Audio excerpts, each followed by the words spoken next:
अलीकडेच छत्रपती शिवरायांच्या 12 किल्ल्यांचा युनेस्कोच्या वारसा यादीत समावेश झाला। तर त्याविषयी सविस्तर माहिती जाणून घेऊया। व्हिडिओ शेवटपर्यंत नक्की बघा। महाराष्ट्राच्या मातीत रुजलेला आणि छत्रपती शिवाजी महाराजांच्या पराक्रमाने बहरलेल्या किल्ल्यांचा इतिहास आता जागतिक स्तरावर पोहोचला आहे। युनेस्कोच्या जागतिक वारसा यादीत शिवरायांच्या 12 किल्ल्यांचा समावेश झाला आहे। ही केवळ महाराष्ट्रासाठीच नव्हे तर संपूर्ण भारतासाठी अभिमानाची बाब आहे।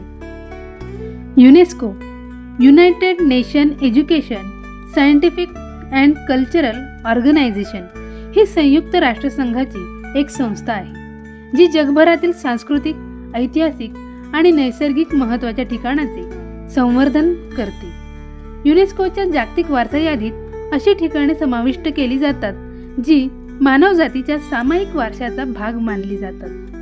यामध्ये जंगल, पर्वत, तलाव, वाळवंट, स्मारके, इमारती, संकुल किंवा शहरे यांचा समावेश होतो। सध्या जगभरात 157 देशांमध्ये 961 जागतिक वारसा स्थळे आहेत। त्यापैकी 745 सांस्कृतिक, 187 नैसर्गिक आणि 29 मिश्र स्वरूपाची आहेत। भारतात आतापर्यंत 29 स्थळांना हा दर्जा मिळाला आहे। आणि आता शिवरायांच्या 12 किल्ल्यांनी या यादीत स्थान मिळवले आहे। शिवाजी महाराजांनी स्थापन केलेली मराठा साम्राज्याची पायाभरणी या किल्ल्यांवर झाली। हे किल्ले केवळ लष्करी केंद्र नव्हते, तर मराठ्यांच्या स्वराज्याच्या स्वप्नांचे प्रतीक होते। प्रत्येक किल्ल्याची स्वतःची एक अशी कथा आहे। रायगडावरील शिवराज्याभिषेक, प्रतापगडावरील अफजल खानाचा पराभव किंवा शिवनेरीवरील शिवरायांचा जन्म या किल्ल्यांचे ऐतिहासिक आणि सांस्कृतिक महत्त्व युनेस्कोच्या निकष क्रमांक 6 अंतर्गत पात्र ठरले, ज्यामध्ये घटना, परंपरा, विचार किंवा विश्वास यांच्याशी थेट संबंधित असलेली स्थळे यांचा समावेश होतो। शिवरायांचे किल्ले मराठ्यांच्या स्वातंत्र्य लढ्याचे आणि त्यांच्या सांस्कृतिक मूल्यांचे प्रतीक आहेत, ज्यामुळे त्यांना जागतिक वारसा स्थळाचा दर्जा मिळाला। जागतिक वारसा स्थळाचा दर्जा मिळाल्याने या किल्ल्यांचे संवर्धन आणि जतन यांना आंतरराष्ट्रीय स्तरावर प्राधान्य मिळेल। युनेस्कोच्या मार्गदर्शक तत्वानुसार या किल्ल्यांचे संरक्षण आणि देखभाल यासाठी विशेष निधी उपलब्ध होईल।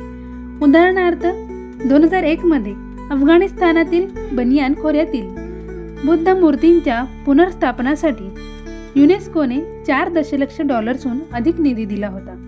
हा दर्जा मिळाल्याने देश विदेशातील पर्यटकांचा ओघ वाढेल, ज्यामुळे स्थानिक अर्थव्यवस्थेला चालना मिळेल। शिवरायांचे किल्ले आधीच ट्रेकर्स आणि इतिहासप्रेमींसाठी लोकप्रिय आहेत आणि आता जागतिक स्तरावर त्यांची ओळख वाढेल।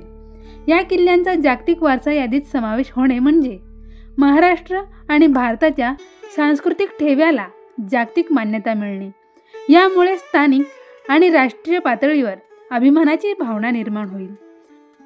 युनेस्कोच्या जागतिक वारसा निधीतून या किल्ल्यांच्या जीर्णोद्धारासाठी आणि प्रशिक्षणासाठी निधी मिळेल। 1983 पासून भारतातील प्रकल्पांसाठी $8,61,732 निधी मंजूर झाला आहे। याशिवाय युनेस्कोच्या तांत्रिक आणि प्रकल्प व्यवस्थापन संसाधनांचा लाभ मिळेल। तसेच जिनिव्हा करारानुसार जागतिक वारसा स्थळांना युद्ध काळात नष्ट होण्यापासून किंवा गैरवापरापासून संरक्षण मिळते। जागतिक वारसा स्थळाचा दर्जा मिळवण्यासाठी प्रक्रिया लोकशाही पद्धतीने पार पाडली जाते। प्रथम देशाने आपल्या सांस्कृतिक आणि नैसर्गिक ठिकाणांची यादी तयार करावी लागते। त्यानंतर या यादीतील एक स्थळाची निवड करून नामांकन फाईल तयार केली जाते। युनेस्कोच्या जागतिक वारसा केंद्राकडून या प्रक्रियेत मार्गदर्शन आणि सहाय्यता मिळते। भारतात ही प्रक्रिया भारतीय राष्ट्रीय आयोग आणि केंद्रीय मानव संसाधन विकास मंत्रालयामार्फत पार पडते। शिवरायांच्या किल्ल्यांचे नामांकन महाराष्ट्र शासनाने पुढाकार घेऊन केले। यासाठी स्थानिक आणि राष्ट्रीय पातळीवर समन्वय असणे आवश्यक आहे। युनेस्कोच्या निकषानुसार हे किल्ले सांस्कृतिक आणि ऐतिहासिकदृष्ट्या महत्त्वाचे असल्याने त्यांचे नामांकन यशस्वी झाले। या किल्ल्यांना जागतिक वारसा दर्जा मिळाल्याने अनेक संधी उपलब्ध झाल्या आहेत, परंतु त्याचसोबतच काही आव्हानेही आहेत। किल्ल्यांचे संवर्धन करताना स्थानिक समुदायांचा सहभाग आणि पर्यावरणाचा समतोल राखणे महत्त्वाचे आहे. शिवरायांच्या 12 किल्ल्यांना युनेस्कोच्या जागतिक वारसा यादीत स्थान मिळणे ही महाराष्ट्र आणि भारतासाठी ऐतिहासिक घटना आहे. यामुळे किल्ल्यांचे संवर्धन, पर्यटन आणि आर्थिक विकासाला चालना मिळेल.